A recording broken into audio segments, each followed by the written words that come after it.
Hola, ¿qué tal? Dios les bendiga. Espero que se encuentren muy bien. Estamos transmitiendo para ustedes desde Ciudad Obregón, Sonora, desde casa. Esto es Escuela Dominical de la Iglesia Bautista Central, la enseñanza de la Palabra de Dios. Dice la Palabra de Dios en Juan 8:32: y conoceréis la verdad, y la verdad os hará libres. Este es el estudio 8 de 13, correspondiente al domingo 20 de septiembre de 2020.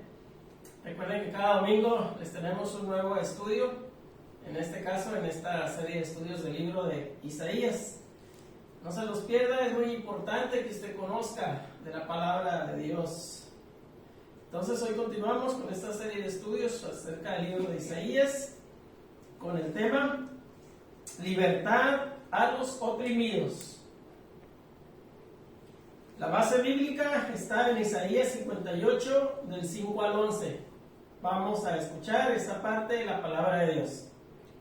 Es tal el ayuno que yo escogí, que de día aflige al hombre su alma, que incline su cabeza como junco, y haga cama de silicio y de ceniza. Llamaréis esto ayuno, y día agradable a Jehová. No es más bien el ayuno que yo escogí, desatar las ligaduras de impiedad, soltar las cargas de opresión, y dejar ir libres a los quebrantados, y que rompáis todo yugo. No es que partas tu pan con el hambriento, y a los pobres errantes albergues en casa, que cuando veas al desnudo lo cubras, y no te escondas de tu hermano. Entonces nacerá tu luz como el alba, y tu salvación se dejará ver pronto, e irá tu justicia delante de ti, y la gloria de Jehová será tu retaguardia. Entonces invocarás, y te oirá Jehová, clamarás y dirá a él: heme aquí. Si quitares del medio de ti el yugo, y el dedo amenazador, y el hablar vanidad, y si dieres tu pan al hambriento, y saciares al alma afligida, en las tinieblas nacerá tu luz, y tu oscuridad será como el mediodía. Jehová te pastoreará siempre, y en la sequía saciará tu alma, y dará vigor a tus huesos, y serás como huerto de riego, como manantial de aguas, cuyas aguas nunca faltan. Amén. Dios bendiga su palabra. Vamos a hacer una oración, a elevar una oración a nuestro Dios para poner este tiempo en sus manos. Nos ponemos en actitud de oración. Bendito Dios y Padre Celestial, te damos muchas gracias, Señor, por este tiempo que tú permites y que ahora ponemos en tus manos, mi Dios. Te pedimos que tú proveas, que tú nos ayudes, que todo salga bien, mi Dios. Es para tu obra, para tu iglesia. Te pedimos que pueda llegar a muchos corazones necesitados. Y gracias, Señor, por cada bendición que nos das cada día, Señor. Sabemos que tú provees todo lo que nos hace falta y te damos muchas gracias por ello, mi Dios. Ayúdanos, pues. Te suplicamos que seas con nosotros. Perdona todos nuestros pecados. Y te lo pedimos en el precioso nombre de tu Hijo amado, nuestro Señor y Salvador Jesucristo. Amén. Muy bien, vamos a continuar entonces con este tema: libertad a los oprimidos.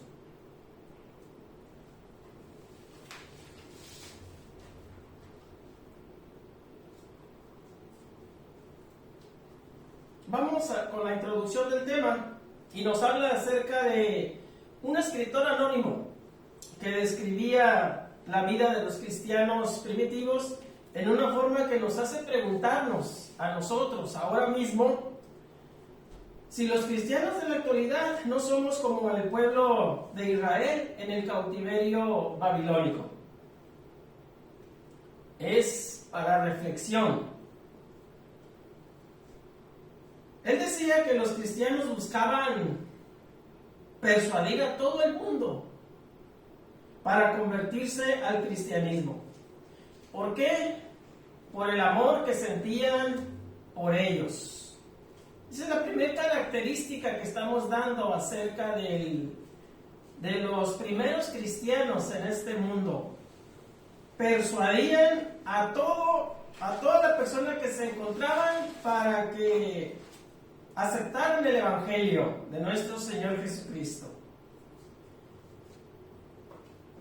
Como otra característica de los primeros cristianos, o los cristianos primitivos, como también se les conoce, no adoraban a dioses extraños.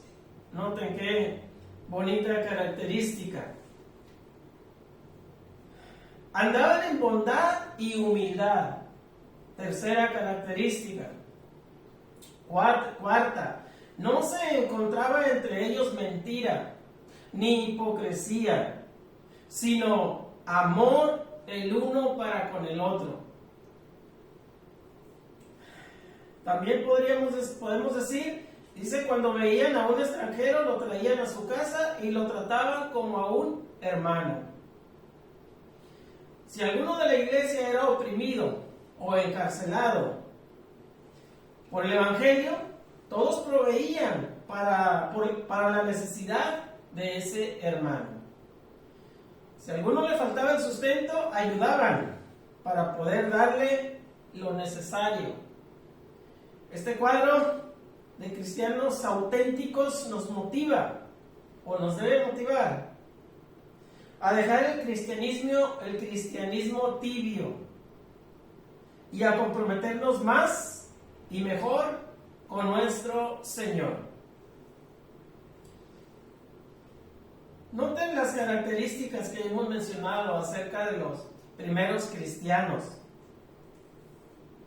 que se supone que cada iglesia cristiana las debe de tener, cada miembro de cada iglesia cristiana. Este estudio va a servir para un autoanálisis a nosotros mismos, hermano o hermana que nos ve, que nos escucha. Una reflexión. Muy bien. Y ahí tenemos la imagen que me pareció bien poner para la introducción de este estudio.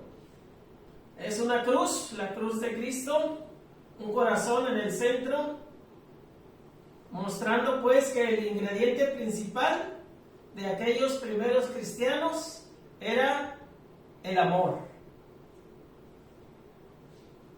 Muy bien, este estudio se divide en dos subtemas, dos incisos. Inciso A, el significado espiritual del ayuno. Isaías 58, versículos del 5 al 7. Vamos a hacer el análisis del texto bíblico. Y el versículo 5 dice: ¿es este el ayuno que yo escogí? ¿Solo un día para que el hombre se aflija a sí mismo? ¿Acaso el doblegar la cabeza como junco o el acostarse sobre silicio y ceniza es lo que llamáis ayuno y día agradable al Señor? Palabras duras expresadas por el profeta Isaías, pero llegadas desde nuestro mismo Dios. Es el autor auténtico de toda la palabra escrita en la Biblia. El pueblo estaba mal en el cautiverio babilónico. No le rendían una adoración genuina como Dios manda que le hagamos adoración a este pueblo. El pueblo del Señor en el cautiverio parecía ser muy religioso, eso sí, muy religioso. El religioso cuida lo exterior, mas no el interior. Y sabemos que nuestro Dios mira los corazones, mira nuestro interior. No se nos debe olvidar entonces que incluso lo más importante es el interior, el corazón. Muy bien. No reconociendo su pecado y negligencia, decía en su soberbia, lo que dice la Biblia en el versículo 2 y 3 de Isaías 58, pero en otras palabras, decían ellos: ¿oramos diariamente? Decían: ¿somos constantes en la devoción? ¿Cumplidos en la adoración? Pues nos gusta oír la palabra de Dios. Esto decían el pueblo de Judá en su cautiverio babilónico. Se decían entonces ser muy religiosos, solamente muy religiosos. Exteriormente parecían muy correctos. Y hasta se quejaban de que el Señor no los escuchaba. En ese versículo 3 de Isaías, que lo vamos a leer para que note usted mismo de lo que le estoy hablando. ¿Qué decía el pueblo? 58:3 dice: ¿por qué dicen? Porque dicen, ayunamos y no nos hiciste caso, humillamos nuestras almas y no te diste por entendido. Aquí está el pueblo hablándole a Dios. He aquí, en el día de vuestro ayuno buscáis vuestro propio gusto y oprimís a todos vuestros trabajadores. Oprimís a todos vuestros trabajadores. Entonces vemos un pueblo hablándole a Dios, renegándole a Dios, solamente de que eran muy religiosos, pero por dentro estaban faltándole a nuestro Dios. Debían darse cuenta este pueblo de que la única manera de experimentar la bendición del Señor era abandonar todo pecado. No se daban cuenta de este detalle, de este gran detalle, el pueblo de Judá en su cautiverio en Babilonia. Dice el versículo: se aflija a sí mismo. Esta expresión es un símbolo del ayuno. El Señor quería que ellos reflexionaran sobre si les había pedido solamente un acto externo, un mero legalismo. También debían recapacitar sobre su humillación fingida, poniéndose como un junco. Ahí vemos en la imagen un junco, doblado por el viento. Los adoradores hasta iban al extremo de hacer su cama de silicio y ceniza. Ciertamente la Biblia dice en algunas partes de esto acerca del silicio y de cenizas, que podían ser señales de arrepentimiento genuino. Nada más les voy a dar la cita, ustedes la buscan con calma. Primero de Reyes 21, del 27 al 29, y Jonás 3, del 5 al 9. Ahí nos habla del silicio y la ceniza como una muestra de humillación, de humildad, de arrepentimiento de pecado, arrepentimiento del pecado cometido, buscando a nuestro Dios. Pero si no hay un arrepentimiento interior, el acto externo no vale nada. Repito, la palabra de Dios dice que Dios mira los corazones. Dios sabe lo que pensamos, lo que maquinamos a veces en nuestro corazón. Entonces no se nos debe olvidar eso. Importa más lo interior aún que lo exterior. El exterior debe ser como un reflejo de lo que tenemos interiormente. Y ahí vemos la imagen, el junco, doblado por el viento. Dice, doblegar la cabeza como junco. Doblegaban la cabeza aquellos hombres, aquel pueblo, como un acto exterior nada más. El acostarse como silicio, también mera acción externa. Versículo 6.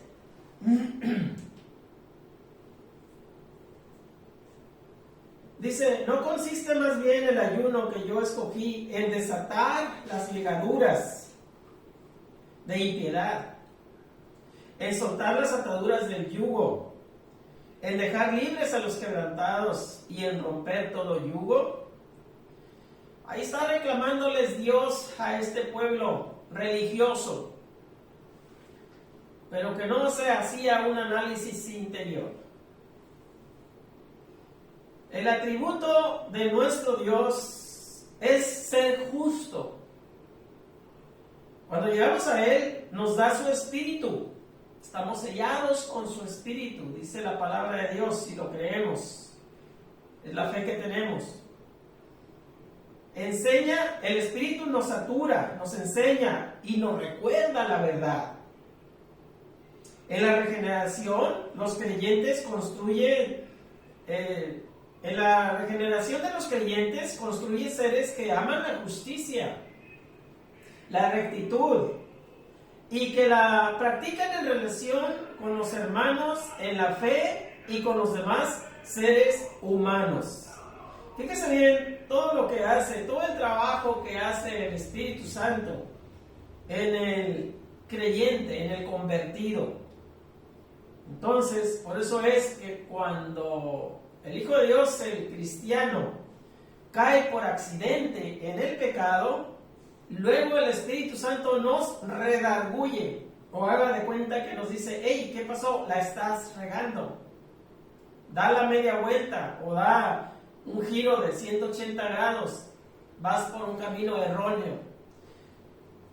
Y qué bonito que sintamos eso, porque ahí corroboramos de que tenemos el Espíritu Santo y nos redarguye y nos guía, nos orienta. Y nos da testimonio de que somos hechos hijos de Dios. Muy bien. Y ahí tenemos en la imagen esas cadenas rotas. Les decía Dios al pueblo que rompan las cadenas de los afligidos, de los pobres, de los esclavos, que en ese tiempo se tenía el tiempo de que había esclavos, o que quitaran el yugo opresor. Y ahí tenemos dos bueyes unidos por un yugo. Quisimos poner esa imagen para que se muestre más claramente lo que es el yugo. Es algo que sujeta, algo que oprime, algo que no deja ser libre a lo que se trate, ya sea una persona o en este caso la imagen, esos dos animales no se pueden soltar, están sujetos a ese yugo y uno tiene que andar así a un lado del otro, jalando ese arado. Versículo 7. No consiste en compartir tu pan con el hambriento y en llevar a tu casa a los pobres sin hogar. No consiste en cubrir a tu prójimo cuando lo veas desnudo y en no esconderte de quien es tu propia carne. Sigue nuestro Dios reclamándole a ese pueblo lo que verdaderamente, el ayuno verdadero, lo que verdaderamente nuestro Dios demanda, quiere de todos, en este caso de aquel pueblo, pero de usted y de mí, hermano. Nos está hablando Dios y nos está diciendo lo que realmente quiere de nosotros, cómo nos debemos comportar en este mundo. El ayuno para el Señor era compartir la comida con los que no la tienen. Al afligido o errante, invitarlo a casa, pues fue por injusticia u opresión que quedó sin hogar. Al ver a una persona sin ropa necesaria para protegerse de las inclemencias del tiempo, del clima, le provee esa necesidad de la vida. Si uno esconde de su hermano o semejante, no está comportándose como es digno de uno llamado por el nombre del Señor, de nuestro Dios. O no es digno ese comportamiento de un hijo de Dios, de un cristiano. El compartir ropa, comida, techo, debe ser una experiencia grata, satisfactoria, agradable para nosotros. ¿Qué dice Hechos 20:35? Más bienaventurado es dar que recibir. ¿Por qué será eso? Bueno, cada quien puede tener su propia idea, pero yo podría decir que si Dios me permite dar, es porque primero Él me dio. Yo recibí su bendición primero para poder ser de bendición a otros. Porque si a mí es al que me dan, quiere decir que carezco, que no tengo, que me falta. Pero si yo soy el que doy, entonces yo ya recibí anteriormente la bendición de nuestro Dios. Y así usted, hermano. Muy bien. Inciso B. La bendición de la obediencia al Señor. Isaías 58, del 8 al 11. Vamos a empezar con el versículo 8. Dice: entonces despuntará tu luz como el alba, y tu recuperación brotará con rapidez. Tu justicia irá delante de ti, y la gloria del Señor irá a tu retaguardia. Qué bonita promesa de nuestro Dios, que sucederá cuando se haya cumplido ese verdadero ayuno que Dios demanda de nosotros. Ese compartir con el prójimo necesitado, el compartir todas esas cosas de que hemos hablado. Se introduce el pensamiento por medio de la palabra entonces, dice el versículo. Entonces, es como empieza, la cual señala el tiempo cuando este cambio glorioso haya ocurrido y el pueblo de Dios esté practicando las cosas descritas anteriormente, como les decía. Cuando el hombre de Dios, el hijo de Dios, el cristiano, se convierte en una persona generosa, en una persona que irradia ese amor que Dios depositó en nosotros. Tu luz, dice el versículo, tu luz se refiere a la felicidad, del bienestar del pueblo, su salvación. Luego dice la justicia del pueblo es su Dios. Y dice, y la gloria del Señor irá a tu retaguardia, dice el versículo. O sea, rodeándolo de la protección divina. Hermosa promesa. Dios nos promete protección divina, luz en nuestro andar, como esa luz que tenemos en la imagen, esa luz que emerge al despuntar el alba. Dice, entonces despuntará tu luz como el alba. Qué bonito y qué bonita imagen, ¿verdad? Yo creo que todos hemos presenciado un amanecer como lo muestra la imagen. Es muy hermoso ver cómo va subiendo el sol y cómo nos va dando esa luz brillante.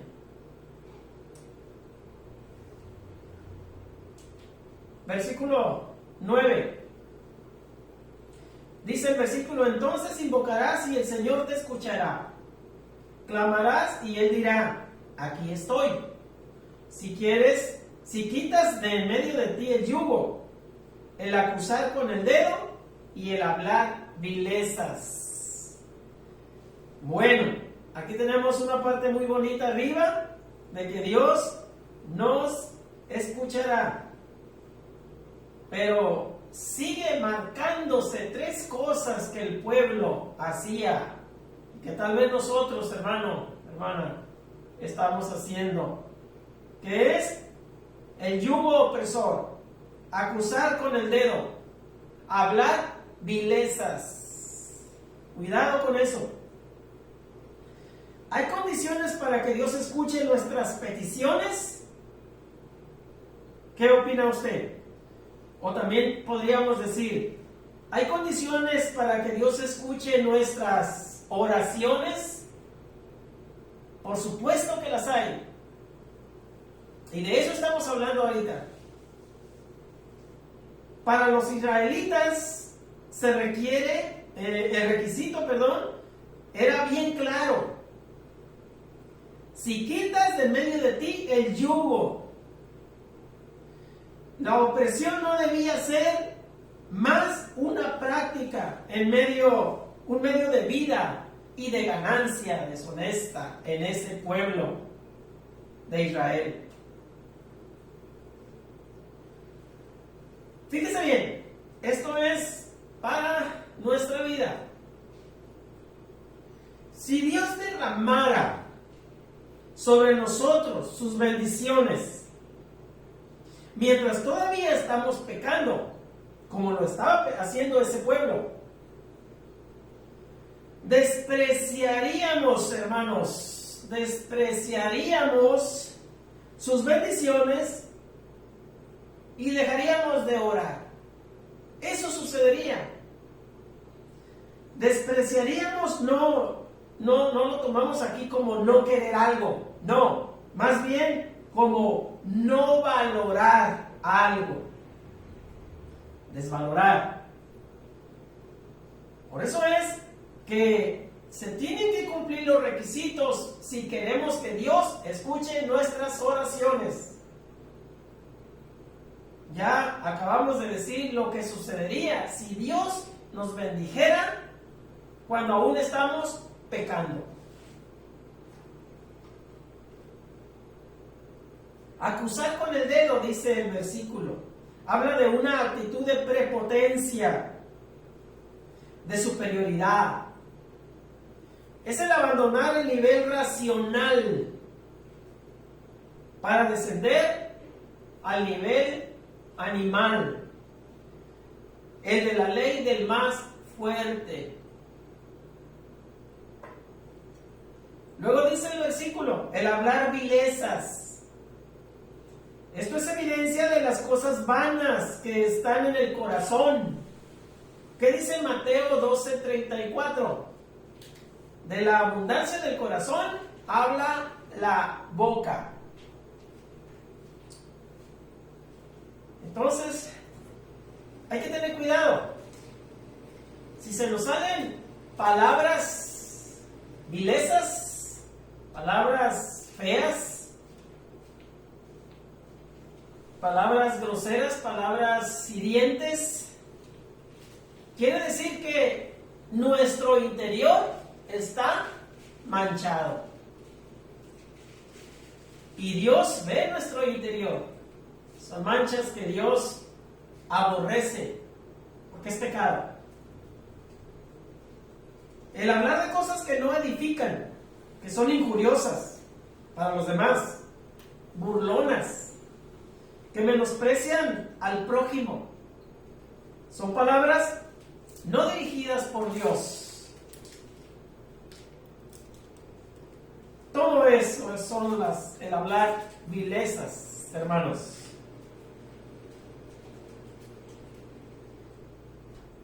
Versículo 10.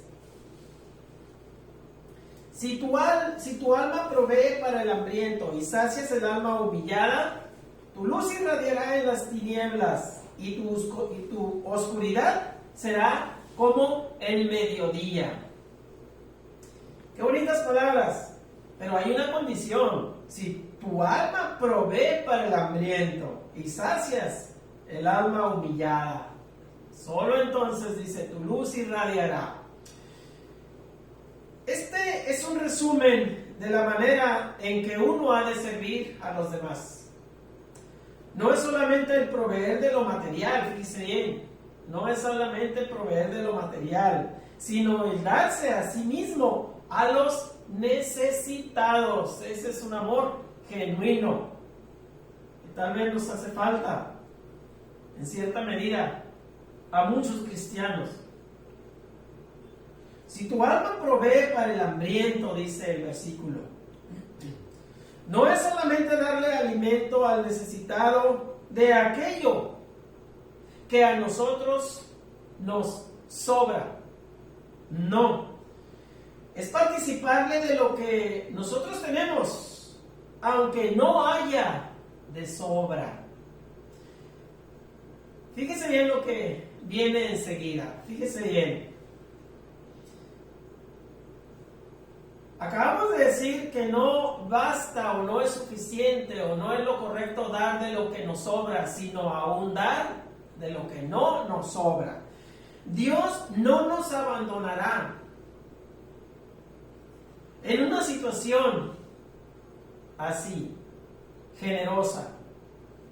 Él multiplicará nuestros panes y peces para que haya para todos, y entonces sobrará.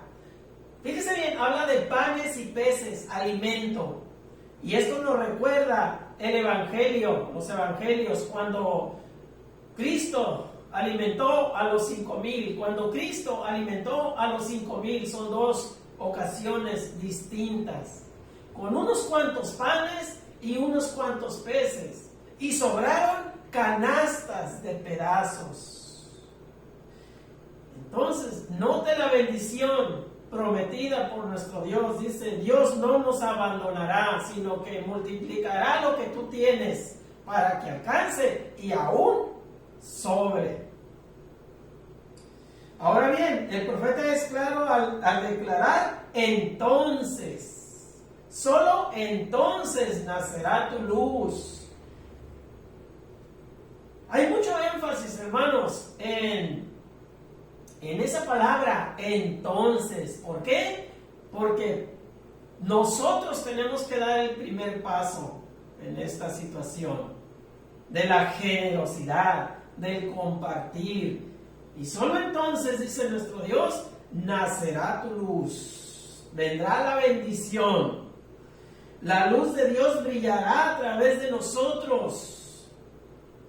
Cuando hayamos quitado a nuestros focos la opacidad. ¿Y a qué me refiero con esta opacidad? Bueno, a las manchas del egoísmo, la falta de amor al prójimo, la indiferencia.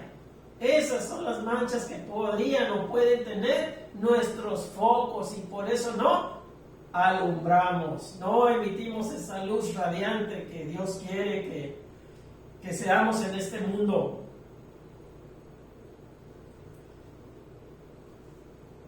Versículo 11.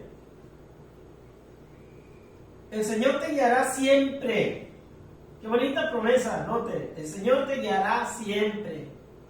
Como ese faro que emite una luz a los navegantes y los guía en alta mar.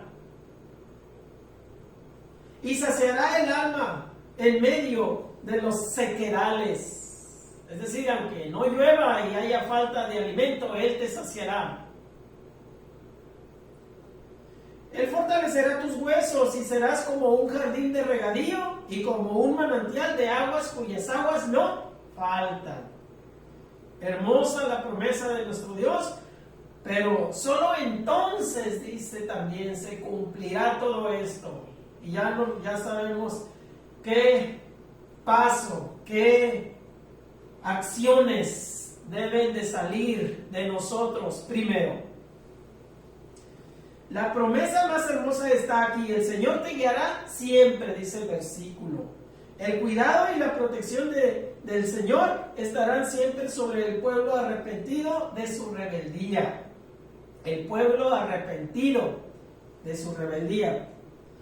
Y serás como un jardín de regadío, dice el versículo, que no depende de los cambios del clima, de las inclemencias del tiempo, para recibir lo necesario para nutrirse, o como un manantial al que nunca le faltan las aguas. Aunque no llueva, ese manantial está proveyendo de aguas, porque Él mismo es la fuente, el manantial, Él mismo es la fuente del que brotan las aguas. Así el Señor en su cuidado para el pueblo que obedece su voz. Nos toca ahora, estamos concluyendo el estudio, y es muy importante esta parte final para aplicarla a nuestra vida. Nos toca ahora a nosotros analizar nuestra vida personal para ver si estamos obedeciendo al Señor o si estamos simplemente practicando un formalismo, tal vez siendo muy religiosos, cuidando lo exterior, pero olvidando lo interior, lo cual es aún más importante para nuestro Dios. Y Dios conoce los corazones, dice la palabra, su palabra. Hay unas preguntas para que nos hagamos cada uno de nosotros, nos las apliquemos. ¿Cuáles son los elementos de nuestra adoración personal y de la iglesia? ¿Cuáles son los elementos de nuestra adoración? ¿Son actos llevados a cabo mecánicamente? ¿O sirven para corregir nuestra vida y moldearnos en instrumentos dignos de servir a Dios? ¿Qué hay en usted con esta pregunta, hermano? ¿Estamos luchando por corregir las situaciones de injusticia y de opresión a la comunidad? El texto bíblico de hoy nos recuerda de la importancia de un cristianismo auténtico. Subrayo la palabra cristianismo auténtico. Uno que nos compromete con el mensaje integral del Evangelio del Señor. El mensaje integral, sin dejar por fuera nada. No como podría hacer alguien por ahí, que nada más toma lo que le conviene y lo demás no lo aplica a su vida. Eso no. Por supuesto que no le agrada a nuestro Dios. Dígale no a un cristianismo tibio, a un cristianismo hipócrita. Tal vez se escuche fuerte, pero la palabra de Dios es así. ¿Qué dice Apocalipsis 3:16? Pero por cuanto eres tibio y no frío ni caliente, te vomitaré de mi boca. Eso es más fuerte. Y es palabra de Dios en Apocalipsis 3:16. En este estudio nos hemos enfocado al creyente, al convertido, al cristiano, aquellos que ya han sido regenerados por la sangre de Cristo derramada en la cruz y le han aceptado como Señor y Salvador de sus almas. Si usted es una persona que no ha dado este paso de entregarle su corazón a Cristo para ser llamado hijo de Dios, para ser llamado del pueblo de Dios, no espere más y dé este paso tan importante. El más importante de su vida es este paso. Seguimos dejando el folleto aquí abajo, consúltelo y dé ese paso tan importante que le hará capaz de salvar su alma para la eternidad.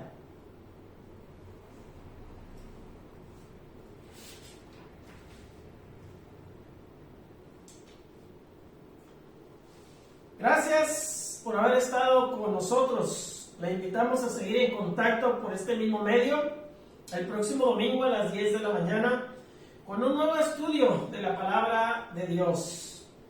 Si gusta, suscríbase al canal y active las notificaciones para que no se pierda ningún estudio que se transmite por este canal. Si gusta dejar los comentarios, también es muy importante para nosotros. Vamos a orar para así quedar despedidos. Nuestro buen Dios y Padre Celestial, te damos gracias por este tiempo que nos has permitido. Gracias por la revelación de tu palabra que nos das.